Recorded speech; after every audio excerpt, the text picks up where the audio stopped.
Olá, recebemos hoje aqui nos nossos estúdios o Dr. Dietrich Ruprecht Seibert, conhecido como Dr. Hippie, e se me permite, vou tratá-lo assim durante o nosso bate-papo de hoje. Dr. Hippie, no final de semana recebeu uma comenda homenageando-o pelos 50 anos de atividade na medicina, todos eles desenvolvidos em Marechal Cândido Rondon.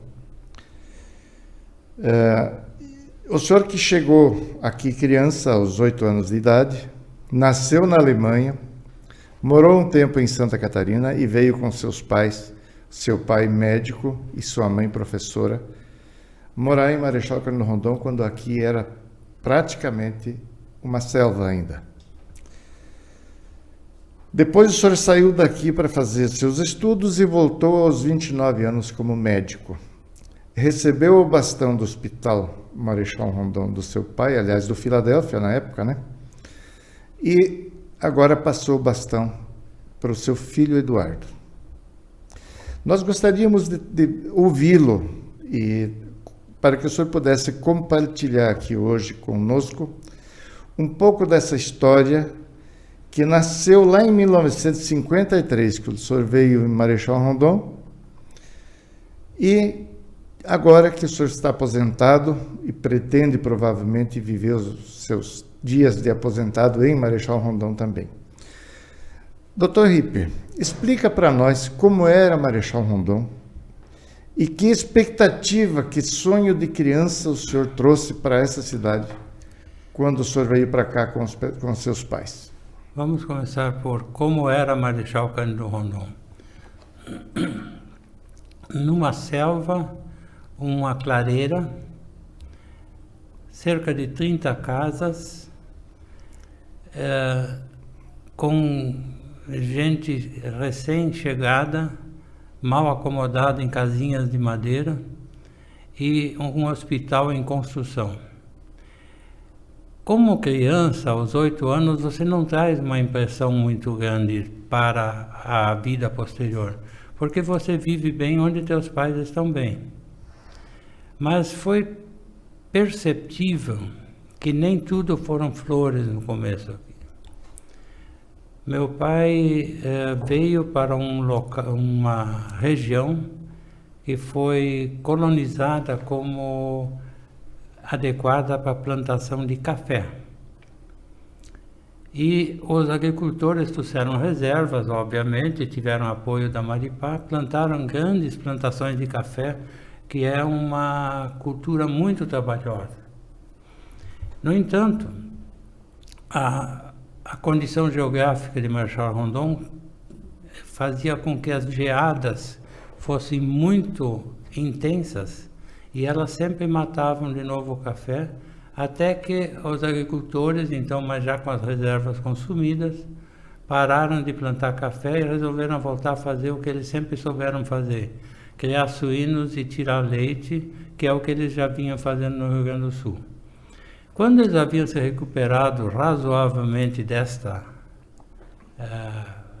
mudança de objetivo, e já tinham chiqueirões cheios de porcos, estavam exportando suínos para Curitiba, São Paulo, Ponta Grossa, apareceu a peste suína e dizimou o rebanho inteiro. Alguns anos depois de nós estarmos aqui, a penúria era tão grande que meu pai pensou em fechar o hospital e sair como representante de laboratório vendendo medicamentos, porque ninguém mais tinha dinheiro para nada aqui. Então foram tempos muito difíceis, foram tempos em que pouco existia aqui, poucos recursos disponíveis, mas tinha uma característica interessante que eu sempre destaquei: a enorme solidariedade entre quem estava enfrentando isso aqui. Todos eram praticamente amigos fraternos. Dizia-se aqui que o primeiro parente é o primeiro vizinho. E assim nós vivemos durante muito tempo num ambiente de muita penúria e muita dificuldade. Dr. Ripp, o senhor assumiu o hospital logo depois que seu pai faleceu, o senhor já era médico, o senhor assumiu o hospital junto com a sua mãe e seus irmãos. E o hospital agora, recentemente, acabou sendo vendido para um grupo que comprou também o Plano Sempre Vida, o Plano de Saúde Sempre Vida. E nesse processo de medicina que foi construído, que foi consolidado pela família de vocês, como é que foi essa evolução e como é que o senhor se insere dentro desse contexto? Veja, meu pai trouxe os conhecimentos médicos dele de uma escola mundialmente reconhecida, que era a escola alemã. Ele era um médico de muito sucesso e de uma enorme empatia. Ele tinha muito sentimento para os pacientes dele, então ele normalmente, onde ele começasse como médico, ele tinha muito sucesso, e isso criou uma série de desarranjos, uma série de dificuldades, porque os colegas, sabendo que ele só tinha o diploma de médico alemão, o denunciavam no Ministério Público por exercício ilegal da medicina. E durante muito tempo nós ficamos andando de cidadezinha em cidadezinha, sempre fugindo da próxima denúncia de exercício ilegal da medicina. Nesse tempo, nós estivemos em Novo Hamburgo, estivemos em Tangará, estivemos em... eu não lembro as outras cidades, e depois ele se fixou em Ipira, num hospital que tinha lá. De novo, perseguido pelas denúncias de exercício ilegal da medicina, ele teve o apoio de um colega, do qual eu não sei o nome, e gostaria de saber, que lhe perguntou: quanto você precisa para revalidar o teu diploma? Diz ele: eu tenho família, tenho 3 filhos, e eu vou parar de trabalhar, e eu preciso de 1 ano para isso. Aí ele foi esse colega bancou a família e bancou as despesas dele durante 1 ano para ele refazer o diploma de medicina na Faculdade de Porto Alegre, o famoso Revalida, que se fala hoje, na época com outro nome. E aí, de posse desse Revalida, já de posse do diploma brasileiro, ele percebeu que havia um grande movimento das pessoas da região onde nós morávamos para o oeste do Paraná. E movido por isso, ele veio conhecer aqui. E eu não sei que visão que eles tiveram para antever o sucesso que foi isso aqui. Mas eles tiveram a coragem, então, meninos ainda, meu pai tinha 29 anos, minha mãe 27, meninos ainda tiveram a coragem de vir para o meio do mato, saindo de uma Alemanha destruída pela guerra. E meu pai fez uma carreira muito sólida como médico aqui, ele era muito procurado. E eu fui estudar medicina mais ou menos induzido por ele. Terminando o curso de medicina, no 6º ano, eu tinha uma dificuldade que era a seguinte: eu não queria sair da faculdade sem residência médica. E meu pai queria que eu saísse diretamente da faculdade, porque a visão que ele tinha ainda da medicina, que já estava mudando, que é a especialização, dizia que o generalista cobre tudo. Nessa disputa com meu pai, eu queria fazer pediatria, que eram 2 anos de residência. E aí nós acabamos negociando uma residência de 1 ano, que era a anestesia, que não existia no oeste do Paraná, o anestesista. E aí eu vim para cá como anestesista, mas eu não tive a gestão do hospital desde o começo. Inclusive, algumas coisas que aconteceram com a minha oposição. Meu pai só abriu mão da condução dos negócios depois que ele fez 2 infartos seguidos. E aí nós começamos, minha mãe e eu, a intervir mais ativamente na administração do hospital, e quem veio nos ajudar na época foi o Dieter. O Dieter era engenheiro químico, estava bem empregado em São Paulo, e nós estávamos em grandes dificuldades financeiras pelos investimentos feitos no Hospital Filadélfia. Aí o Dieter trouxe uma nova dinâmica para a administração, porque nós separamos a atividade médica da administração, e passou o Dieter e minha mãe a administrar o hospital. O Dieter foi muito criativo logo no começo, e ele trouxe de São Paulo uma ideia que estava começando a se disseminar, que era a socialização do custo da medicina, ou seja, a implantação de planos de saúde. Naquela época, inclusive, com um retorno promovido pelo INPS da época, pelo INAMPS. Não, antes do INAMPS, mas pelo INPS da época, que a empresa que contratasse plano de saúde podia descontar 5% das contribuições. Então isso teve grande procura, e ele trouxe essa ideia para cá, em 1976, quase 10 anos antes da Unimed de Toledo.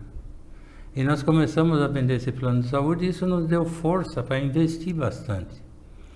Com base nisso, nós acabamos comprando o Hospital Rondon, e nós sempre investimos muito na atualização dos recursos disponíveis. Só para colocar para você, a primeira UTI instalada no Brasil foi instalada no Hospital Albert Einstein em 1972. Nós instalamos os primeiros 3 leitos de UTI, eu tenho os monitores até hoje, os 3 primeiros leitos de UTI em 1979, por ocasião da visita do Geisel. 76. Por ocasião da visita do Geisel, nós já tínhamos UTI em Rondon.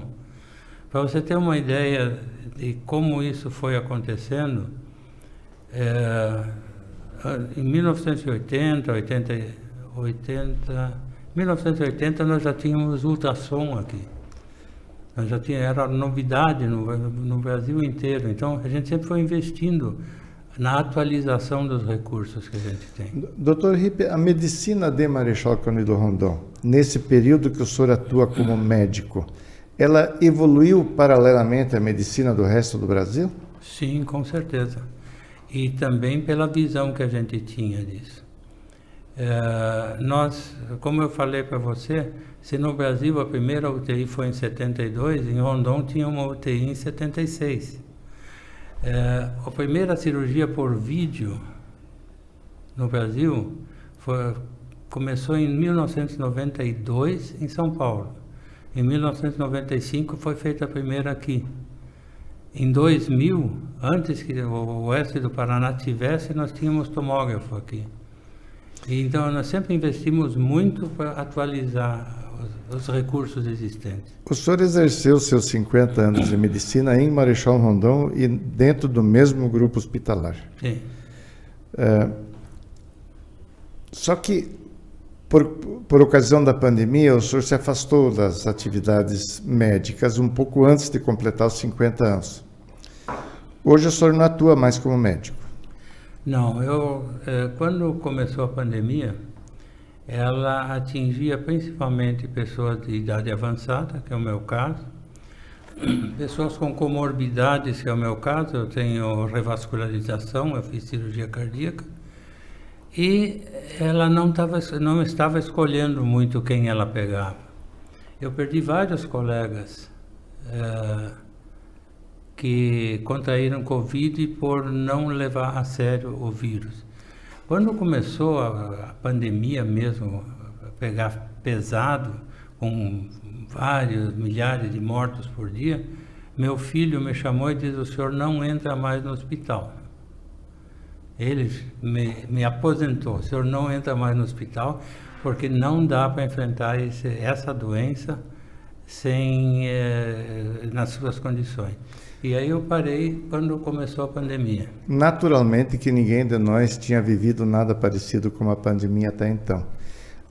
Como é que o senhor recebeu isso? Quer dizer, juntamente com a pandemia, que fez com que as pessoas tivessem restrições de relacionamento, ainda parar o trabalho que o senhor vinha fazendo. Veja o que acontece. Como eu sempre fui líder de um grupo grande de médicos, e eu sempre promovia a vinda de especialistas, inclusive bancando financeiramente o primeiro ano. Por exemplo, quem veio motivado por isso foi o Dr. Darlan, que hoje é reconhecidamente um cirurgião espetacular, a doutora Cristina, Dr. Cristiano, Dr. Juliano, e eu poderia citar outros, mas só para citar os que em mais evidência, assim. Nós dávamos inclusive suporte financeiro, e como eu era o líder do grupo, eu tinha que estar sempre à frente deles, ou pelo menos junto com eles na evolução da medicina. Quando começou a pandemia, eu estava no finzinho da minha pós-graduação em terapia intensiva. Só a última reunião da terapia intensiva que foi cancelada por conta da pandemia. E aí, como eu já tinha me aposentado, eu também não complementei o trabalho de conclusão de curso e abandonei, mas eu vinha sempre atualizado e sempre procurando puxar à frente da atualização científica. Doutor Ripp, antes do grupo hospitalar que o senhor comandava na época, junto com a sua filha, Ana Carolina, já havia um projeto de expansão dos negócios para a construção de um hospital de ponta, de alta complexidade, no Bioparque. Esse projeto acabou sendo abortado em função de terem sido negociados o Hospital Marechal e o Plano de Saúde Sempre Vida. Foi um negócio, naturalmente, que foi importante para a família, sob o ponto de vista financeiro, naturalmente, senão não teria sido feito. Que consequências o senhor acha que isso terá no futuro da medicina local? Essa é uma boa pergunta. Nós tínhamos um mercado relativamente pequeno em Rondon e vínhamos com 16 mil beneficiários. Eu sempre brincava, quando eu ia assistir os jogos do time da Copa Rio, que da plateia, de cada 4, um tinha sempre vida, né? E nós tínhamos também um concorrente local, para o quem, paradoxalmente, nós prestávamos os mesmos serviços que prestávamos para os nossos usuários, que era a cooperativa médica. Dos 16 mil usuários que nós tínhamos, nós ou crescíamos ou morríamos, porque a absorção dos custos crescentes da medicina, da evolução técnica, exigiam um capital maior, um giro maior de capital. E aí nós optamos por investir no mercado de Toledo. E tivemos uma parceria na época com a Prata e Dona Dulce, onde o Dr. Luiz Dona Dulce estava desenvolvendo um sonho dele, que agora já está adiantado em termos de realidade, que era o Bioparque, o Parque Tecnológico e eu não sei agora direito. Bioparque. O Bioparque. E o Dr. Luiz Dona Dulce nos provocou para instalar um hospital no Bioparque. Com base na nossa orientação, inclusive, esse hospital foi desenvolvido e a planta baixa está pronta. E em Toledo nós chegamos a fazer os mesmos 16 mil usuários que nós tínhamos aqui e mais usuários de outras empresas de Toledo. De modo que nós estávamos com 42 mil usuários, que já eram o mesmo tamanho da Unimed. Quando nós começamos a negociar com a Atena, certo? Nós, em princípio, havíamos colocado a construção do Bioparque como um dos nossos objetivos e que nós queríamos transferir para eles. Aí, com a pandemia, nós investimos bastante em Toledo durante essa abertura de mercado. E esperávamos a recuperação desses investimentos na sequência dos trabalhos. Mas com a vinda da pandemia houve uma desestruturação muito grande da cadeia de preços, de custos e de preços. E nós tivemos dificuldades mesmo. E acabamos não começando o hospital, fazemos a terraplanagem e nesse tempo nós vendemos o controle do plano de saúde. E com a venda do plano de saúde, o comprador abortou o projeto do hospital em Toledo. O senhor imagina que o plano de saúde que era da família, que era do grupo familiar, está sofrendo mudanças que dificultem o sucesso futuro dele? O que eu sinto, só para colocar minha posição nisso aí, desde que nós vendemos o hospital em 1º de abril de 2021, eu estive 2 vezes no hospital como paciente. Eu nunca mais entrei lá. Tá? Por que não? Exatamente para desvincular e despersonalizar essa relação. E hoje ela é uma relação diferente porque ela não é mais de pessoa para pessoa. Assim como a pessoa me ligava no domingo à tarde, à noite, quando você tinha alguma dificuldade, isso não existe mais. Então o que vai acontecer? Que vai despersonalizar bastante o atendimento. Vai terminar aquela relação pessoal. Eu acho que no limite isso vai implicar também na qualidade do atendimento e abrangência do atendimento que era prestado por nós aqui. O senhor sente alguma reação, o senhor tem algum sentimento por isso estar acontecendo hoje? Honestamente, não, porque eu acho que isso é uma tendência do mercado. Você vai concentrar cada vez mais recursos para utilizá-los cada vez mais e torná-los viáveis. Hoje, o que você usa em medicina é muito caro. Você tem uma ideia, uma ressonância magnética boa, que tenha resolutividade boa, custa 5 milhões de reais, 5 milhões de reais, 1 milhão de dólares. O equipamento. $1,5 milhão, mais do que você tem que fazer, por menos de 2 milhões de dólares você não instala uma ressonância magnética. Como é que você vai pagar isso?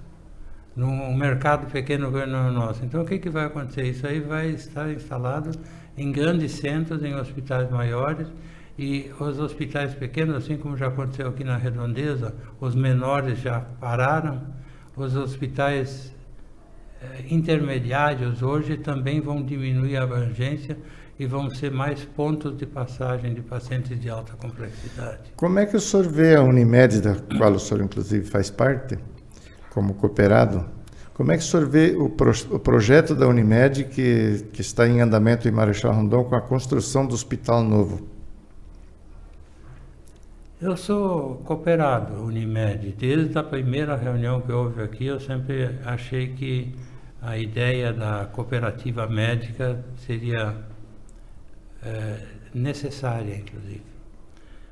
E, como tal, eu tenho uma certa liberdade, eu tenho um relacionamento muito bom, independente da nossa disputa comercial, com toda a diretoria lá. Eu acho que a dispersão de recursos da Unimed na região de atuação dela não vai ser benéfica para a Unimed, porque vai elevar o custo sem aumentar o resultado. Então o hospital que vai ser construído aqui provavelmente vai ser bonito, vai ser pequeno, vai ser bonito, vai ser caro e vai acabar criando um custo difícil de absorver. Eu não fui perguntado sobre isso em nenhuma ocasião e teria dito isso também para os meus amigos da direção da Unimed.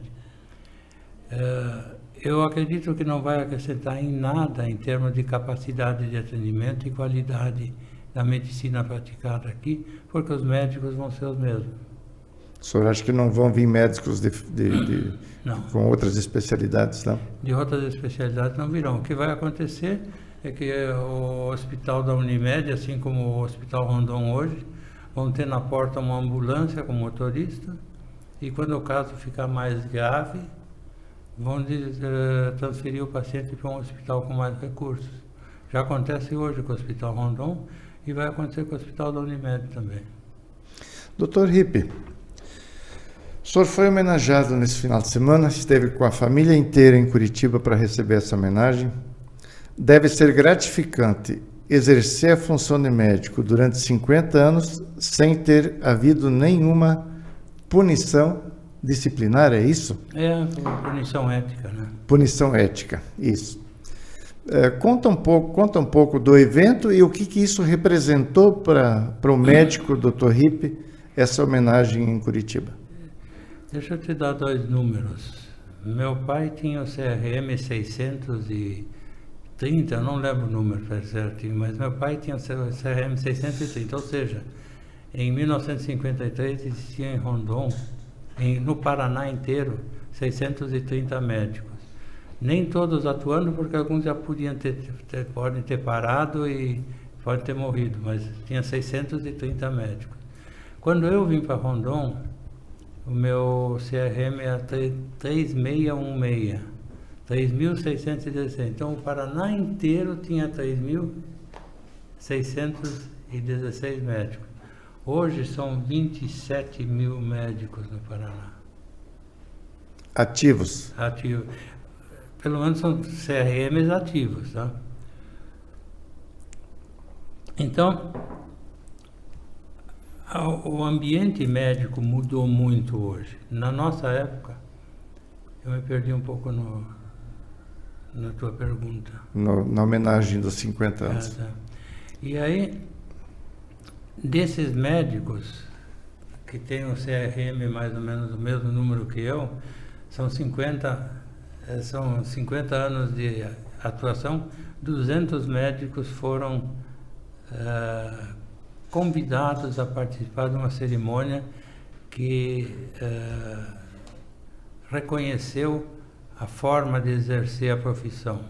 Quando você tem um processo ético, normalmente é um problema com o colega ou com o paciente. Então, esses médicos nunca tiveram, e eu também nunca tive problema com o colega ou com o paciente que me levasse a uma avaliação do CRM. Motivo de orgulho?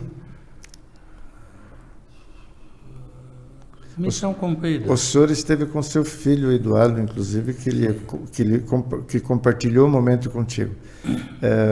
Esse legado para o filho, esse legado que o senhor recebeu do pai e passou para o filho, esses 50 anos de exercício, sem nenhum problema ético, o senhor, de que forma o senhor acha que o seu filho Eduardo absorve isso?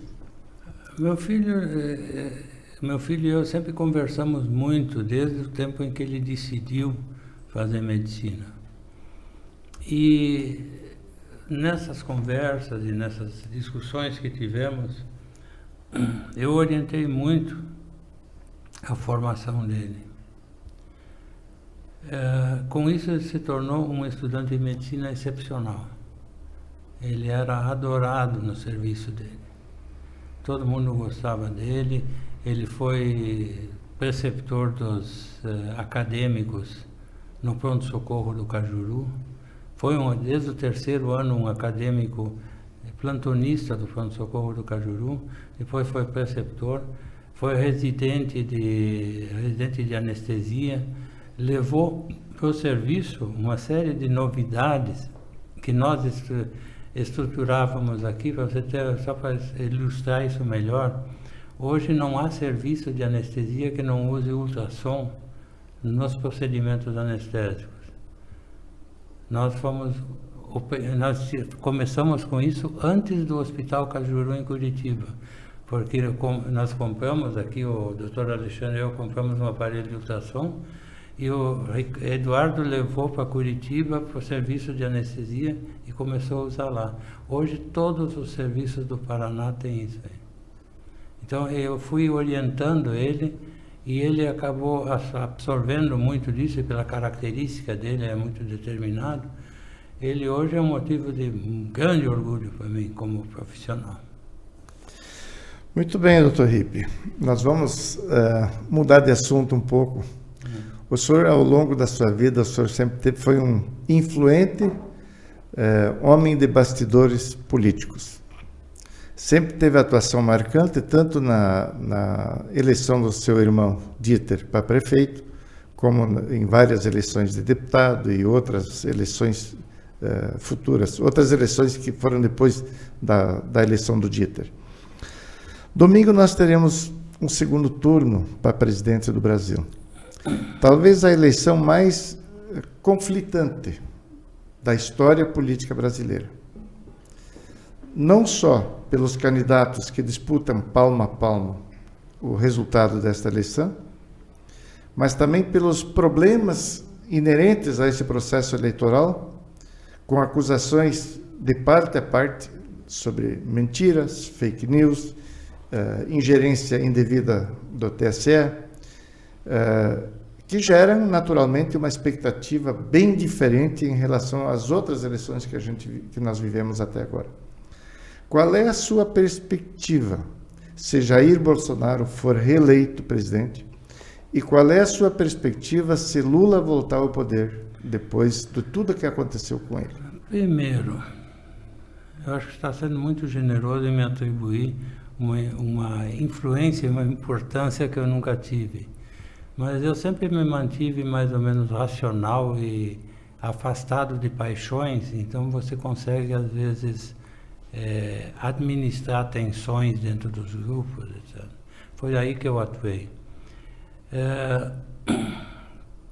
Eu hoje tenho um sentimento de pena no Brasil, pena desse nosso país maravilhoso, porque as opções que nos deixaram são muito pobres. Eu ouvi recentemente uma definição que eu acho que é muito pertinente, quando ela diz que, meu Deus, a esquerda é muito maior que o Lula e a direita é muito maior que o Bolsonaro. Né? Ou seja, a esquerda é muito maior que o Lula e a direita é muito maior que o Bolsonaro. Os dois não representam nada, e se você vê na campanha dos dois, se você ouviu todos os programas políticos, você só vai saber que o Lula era ladrão e que o Bolsonaro é contra o aborto. É a única coisa que eles falaram. Quem é que falou de algum projeto, algum programa, alguma ideia de como resolver? Porque te disseram que você vai comer picanha e comer cerveja, vai tomar cerveja, e do outro lado te disseram que tudo vai ficar vermelho. Não houve nenhuma mensagem, não houve nada, e é pobre do povo que não tem, só tem essas duas opções. Dá dó.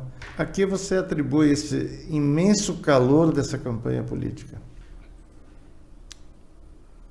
A luta pelo butim, a luta pelos recursos disponíveis quando você chega, tanto da direita quanto da esquerda. Eu acho que ninguém está pensando no Brasil. Só estão pensando no grupo político e no ideológico. Muito bem. Doutor Ripe, foi bastante interessante conversar com o senhor mais uma vez. Já tive a oportunidade de entrevistá-lo inúmeras vezes para o jornal impresso. Sim. Assim, dessa forma, foi a primeira vez. Estamos treinando ainda a nossa capacidade para fazer entrevistas dessa forma. Como optamos por fazer o jornal online, então o nosso trabalho a partir de agora passa a ser dessa forma. Fico muito agradecido pela sua presença, pelos seus esclarecimentos e por sempre compartilhar conosco as suas opiniões, ainda que desagradem uns, agradem outros ou desagradem a todos. Como provavelmente a opinião sobre os dois candidatos a presidente vai desagradar a todos. Mas é dessa forma que precisamos nos posicionar diante da política. Muito obrigado pela oportunidade e a opinião que eu coloquei, a opinião que eu trago no peito. Né? Eu acho que o Brasil não merece isso que está acontecendo. As duas candidaturas postas são ideologicamente opostas e nenhuma das duas vai trazer grandes benefícios ou vantagens para o Brasil.